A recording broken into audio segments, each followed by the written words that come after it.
ഇന്ന് അഭിജിത്ത് ദീപ്കെ വിമാനം ഇറങ്ങിയപ്പോൾ വലിയ തോതിലുള്ള ക്രമസമാധാന പ്രശ്നങ്ങൾ ഉണ്ടാകുന്നതാണ് ലോകം മുഴുവൻ പ്രചരിച്ചിരുന്നത്. അതുകൊണ്ട് തന്നെ നാടകീയമായ ഒരുപാട് രംഗങ്ങളും ഉണ്ടായി. വളരെ തന്ത്രപരമായ നീക്കമാണ് ഈ കാര്യത്തിൽ ഡൽഹി പോലീസ് നടത്തിയത്. വിമാനത്താവളത്തിന് പുറത്ത് CJP പ്രവർത്തകർ വലിയൊരു ജനക്കൂട്ടം കാത്തു നിൽക്കെ വിമാനത്താവളത്തിനകത്തു വെച്ച് തന്നെ ഒരു ഡീല് TCPയുടെ നേതൃത്വത്തിലുള്ള പോലീസ് സംഘം അഭിജിത്തിനെ ഒരു സ്വകാര്യ മുറിയിലേക്ക് മാറ്റി കൗൺസിലിംഗ് നടത്തി ജന്തർ മന്ദറിൽ സമാധാനമായി പ്രതിഷേധിക്കുവാനുള്ള അനുമതി പത്രം നേരിട്ട് കൈമാറുകയും ചെയ്തു. അങ്ങനെ പാർലമെന്റ് സ്ട്രീറ്റ് പോലീസ് സ്റ്റേഷനിലേക്ക് നേരിട്ട് പോയി അനുമതി വാങ്ങാനായിരുന്നു അഭിജിത്തിന്റെ തീരുമാനമെങ്കിൽ ആ പദ്ധതി പൊളിച്ചു. വിമാനത്താവളത്തിലെ VIP ലൈൻ വഴി 3 ടാക്സികളിലായി പോലീസിന്റെ ഇടപെടലോടെ അദ്ദേഹം പുറത്തേക്ക് പോയി. പുറത്തു വന്ന അഭിജിത്ത് കയ്യിൽ ഇന്ത്യൻ ഭരണഘടന കോപ്പി ഉയർത്തിപ്പിടിക്കുകയും പോലീസുകാർക്ക് പൂക്കൾ നൽകി സമാധാനപരമായി മാത്രം പ്രതിഷേധിക്കുവാൻ തന്റെ ഇൻസ്റ്റാഗ്രാം ലൈവിലൂടെ അണികളോട് ആഹ്വാനം ചെയ്യുകയും ചെയ്തു. CBSE പരീക്ഷാ ക്രമക്കേടുകളിൽ പ്രതിഷേധിച്ച് കേന്ദ്ര വിദ്യാഭ്യാസ മന്ത്രി ധർമ്മേന്ദ്ര പ്രധാൻജി രാജി ആവശ്യപ്പെട്ടാണ് ഈ സമരങ്ങളൊക്കെ ഉണ്ടായതെന്ന് നാം മനസ്സിലാക്കണം. ഇൻസ്റ്റാഗ്രാമിൽ BJPയേക്കാൾ കൂടുതൽ ഫോളോവേഴ്സ് ഈ പാർട്ടിക്ക് ഉണ്ടെന്നുള്ളതും മനസ്സിലാക്കണം. എങ്കിലും ഇത് ഇന്ത്യയിൽ ബംഗ്ലാദേശിലോ ശ്രീലങ്കയിലോ ഉണ്ടായതുപോലെ ഒരു ഭരണകൂട അട്ടിമറി സാധ്യതമായ ഒരു പാർട്ടി അല്ലെങ്കിൽ പാർട്ടി അല്ലെങ്കിൽ അസ്ഥിരത ഉണ്ടാക്കാനുള്ള വഴികൾ തുറന്ന് കൊണ്ടുവരുന്ന ഒരു പരിപാടിയായിട്ട് ഇതിനെ കാണേണ്ടതില്ല. ജുഡീഷ്യൽ പരാമർശത്തോട് ഉള്ള ഇൻസ്റ്റാഗ്രാം ജെൻസി തലമുറയുടെ ഡിജിറ്റൽ രോക്ഷം ആക്ഷേപഹാസ്യവുമാണ് ഇതിൻ്റെ അടിത്തറ. ഓൺലൈൻ ആപ്പുകളും ഫോളോവേഴ്സും തെരഞ്ഞെടുപ്പ് വോട്ടുകളുമായി മാറാൻ വലിയ ഘടനാപരമായ സംഘടനയുടെ ആവശ്യമുണ്ട് എന്നുള്ളത് സാധാരണക്കാർ മനസ്സിലാക്കിയ നന്ന്.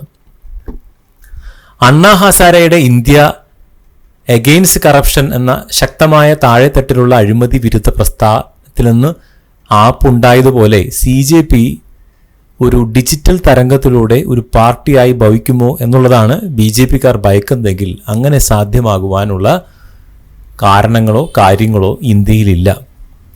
രാജ്യത്തിൻ്റെ സാമ്പത്തിക അസ്ഥിരതയിലേക്ക് BJP പെട്ടെന്നുള്ള തകർച്ചയിലേക്കോ ഇത് നയിക്കില്ല എന്നുള്ളതാണ് നിരീക്ഷകരുടെ വാദം.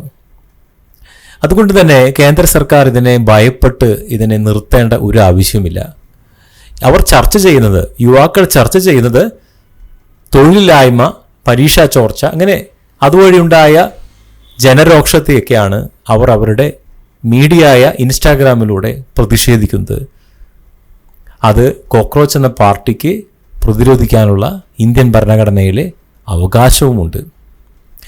ബംഗ്ലാദേശിലും നേപ്പാളിലും ശ്രീലങ്കയിലും സമീപകാലത്തുണ്ടായ അട്ടിമറികൾക്കും പ്രക്ഷോഭങ്ങൾക്കും പിന്നിൽ വിദേശ ശക്തികളുടെയും പാശ്ചാത്യ ശക്തികളുടെയും ജിയോ പൊളിറ്റിക്കൽ താല്പര്യങ്ങളുണ്ടെന്നുള്ള ചർച്ചകൾ ആഗോളതലത്തിൽ ചർച്ചയ്ക്ക് വെച്ചിട്ടുള്ളൊരു കാര്യം തന്നെയാണ്. പക്ഷേ നിലവിലെ സാഹചര്യങ്ങൾ ആ രീതിയിൽ സംശയത്തോടെ കാണേണ്ട ഒരു അവസ്ഥ ഇന്ന് ഇന്ത്യയിലില്ല. ഭരണകൂടങ്ങൾ അസ്ഥിരപ്പെടുത്തുവാൻ വിദേശ ഏജൻസികൾ സോഷ്യൽ മീഡിയ തരംഗങ്ങളെയും യുവജന അസംതൃപ്തിയും ആയുധമാക്കാറുണ്ട് എന്നുള്ളത് തള്ളിക്കളയാനാവാത്ത ഒരു വസ്തുത തന്നെയാണ്. എങ്കിലും ഈ കോക്രോച്ച് ജനതാ പാർട്ടി അഥവാ CJP തരംഗം ബംഗാളിലോ നേപ്പാളിലോ സംഭവിച്ച പോലെ ഒരു ആഭ്യന്തര കലാപത്തിനോ ഭരണകൂട തകർച്ചയ്ക്കോ ഇന്ത്യയിൽ ഉണ്ടാകാനുള്ള ഒരു സാധ്യതയും ഇല്ല എന്ന് വേണമെങ്കിൽ പറയാം. അതിന് പ്രധാന കാരണങ്ങൾ ഇന്ത്യയുടെ സൈന്യം, രഹസ്യാന്വേഷണ വിഭാഗങ്ങൾ, IB, RO, സുരക്ഷാ ഏജൻസികൾ എന്നിവ വിദേശ ഇടപാടുകളെ കൃത്യമായി നിരീക്ഷിക്കാനും തടയാനും ശേഷിയുള്ള ഒരു രാജ്യമാണ്. അയൽ രാജ്യങ്ങളെ പോലെ ഭരണഘടനാ സ്ഥാപനങ്ങൾ ഇവിടെ അത്ര എളുപ്പത്തിൽ തകർക്കാൻ സാധ്യമല്ല. ശ്രീലങ്കയിലും ബംഗ്ലാദേശിലും സമ്പൂർണ്ണ സാമ്പത്തിക തകർച്ചയും വിദേശ നാണ്യ ശേഖരത്തിന്റെ കുറവും ജനങ്ങളെ തെരുവിലിറക്കി. എന്നാൽ ഇന്ത്യയുടെ സാമ്പത്തിക അടിത്തറ അതിന്ന് വളരെ വിഭിന്നമാണ്. ഈ മൂവ്മെന്റ് പ്രധാനമായും നീറ്റ് പരീക്ഷാ ക്രമക്കേടിനോട് അനുബന്ധിച്ചാണ് ജനങ്ങൾ ഇറങ്ങിയത്. വിദ്യാർത്ഥികളുടെ അവകാശങ്ങൾ എന്നിവ വളരെയധികം ചർച്ച ചെയ്യപ്പെട്ടു. വിമാനമിറങ്ങിയ അഭിജിത്ത് ദീപ്കെ തന്നെ ഇന്ത്യൻ ഭരണഘടന ഉയർത്തിപ്പിടിച്ചത് സമാധാനപരമായി പ്രതിഷേധിക്കാവൂ എന്ന് പോലീസിന് ഉറപ്പ് നൽകിയിട്ടും കൊണ്ടാണ്. ഇതൊരു വിപ്ലവ സംഘടനയായി ഇവരെ മാറ്റേണ്ടതില്ല. നമ്മുടെ കുട്ടികളാണ്, നമ്മുടെ യുവാക്കളാണ്. ഒരു ട്രെൻഡാണിത്. വിദേശ ശക്തികൾക്ക് സാമ്പത്തിക സഹായം നൽകി ജനങ്ങളെ അക്രമാസക്തരാക്കാൻ തക്ക ഘടനയോ അണികളോ ഈ ഓൺലൈൻ കൂട്ടായ്മയ്ക്ക് ഇല്ല എന്നുള്ളത് വാസ്തവമാണ്. സോഷ്യൽ മീഡിയ പ്ലാറ്റ്ഫോമുകളിൽ അനാവശ്യമായ വിദേശ ഇടപെടലുകൾ എന്ന വ്യാജ പ്രചരണങ്ങൾ നടത്തി ഇന്ത്യയുടെ പേര് നാണം കെടുത്തുന്നത് വളരെ മോശമുള്ളൊരു കാര്യമാണ്. വിദേശത്തുനിന്ന് ഇത്തരം പ്രസ്ഥാനങ്ങളിലേക്ക് പണം ഉണ്ടാകുന്നുണ്ടോ, അല്ലെങ്കിൽ പണം ഒഴുക്കുണ്ടോ എന്നുള്ളത് പരിശോധിക്കുവാൻ ഇവിടെ എൻഫോഴ്സ്മെന്റ് ഡയറക്ടർ ഇവിടെയുണ്ട്, ED ഉണ്ട്. ചുരുക്കത്തിൽ യുവാക്കൾക്കിടയിലെ പരീക്ഷാ സംബന്ധമായ അസംതൃപ്തിയെ മുതലെടുക്കുവാൻ ചില ബാഹ്യശക്തികൾ സോഷ്യൽ മീഡിയയിലൂടെ ശ്രമിച്ചേക്കാമെന്നത് തള്ളിക്കളയാനാവില്ലെങ്കിലും ഇന്ത്യയുടെ ആഭ്യന്തര സുരക്ഷാ സംവിധാനങ്ങളുടെ കരുത്തും ജനാധിപത്യത്തിന്റെ ആഴവും കാരണം അയൽ രാജ്യങ്ങളുണ്ടായതുപോലെയുള്ള ഒരു അട്ടിമറി ഇവിടെ ഉണ്ടാകാൻ യാതൊരു സാധ്യതയുമില്ല. ഭരണകൂടത്തെ അസ്ഥിരപ്പെടുത്തുവാൻ ഈ പ്രസ്ഥാനത്തിന് കഴിയുകയുമില്ല.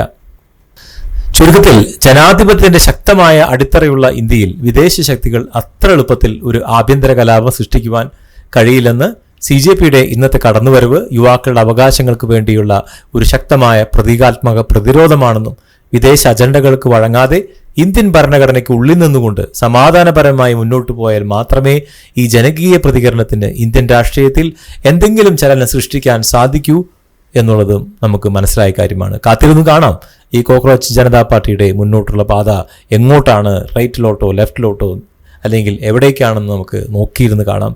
കാരണം നമ്മുടെ കുഞ്ഞുങ്ങളാണ്, നമ്മുടെ യുവാക്കളാണ്